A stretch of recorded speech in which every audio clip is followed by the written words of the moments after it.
Les aventuriers de la Nouvelle Alliance, un grand voyage au pays des premiers chrétiens en compagnie de deux personnages, Théo et Sophia, qui transportent dans leur sac à dos des petites lettres des aventuriers de la Nouvelle Alliance qui deviendront pour nous, aujourd'hui, paroles de bonne nouvelle de Jésus. Alors bonjour, mon nom est Jean Tremblay, je suis animateur de pastoral au Patro de Lévis, à Lévis. Je suis religieux de Saint-Vincent-de-Paul, puis je suis aussi un grand ami, bien sûr, de la paroisse Saint-Joseph de Lévis. Alors aujourd'hui, voici le titre de notre capsule. Déluge de plaintes à Corinthe. Corinthe, c'est une ville où il y a un grand port avec des bateaux à cette époque. Et dans la ville de Corinthe, il y a beaucoup de monde varié, différent. C'est comme une grande ville portuaire internationale.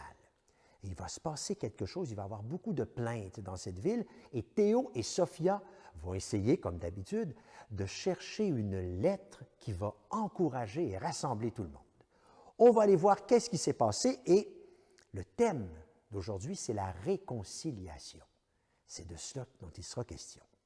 Alors c'est parti, on y va avec l'histoire de Théo et Sophia. Théo et Sophia visitent un immense port appelé Corinthe. Ils découvrent que tous les samedis soirs, les amis des aventuriers de la Nouvelle Alliance se réunissent pour un repas fraternel. Mais quelque chose de bizarre se produit.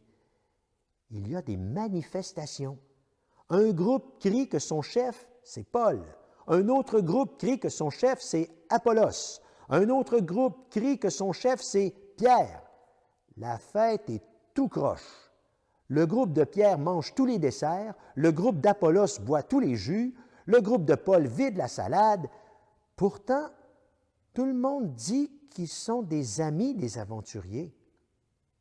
Bon, Théo et Sophia sont découragés. Ils cherchent dans une lettre des aventuriers une parole de bonne nouvelle.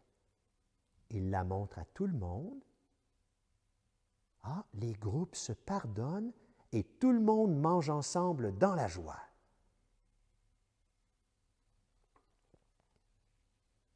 Mais quelle est cette parole qui a réussi à réconcilier tout le monde? C'est une parole, bien sûr, qui, pour nous aujourd'hui, est bonne nouvelle de Jésus, dans la Bible, le Nouveau Testament, la parole de Dieu.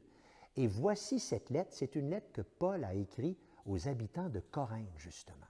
Et cette parole disait, et elle nous dit encore aujourd'hui, « Jésus m'a appris que l'amour prend patience, l'amour n'est pas jaloux, l'amour rend service. »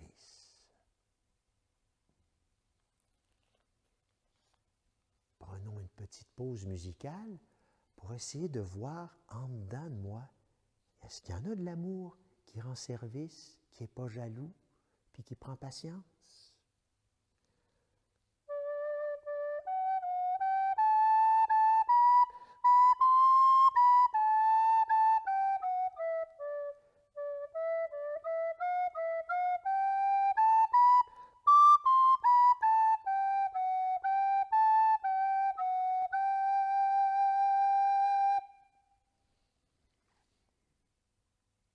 Voilà.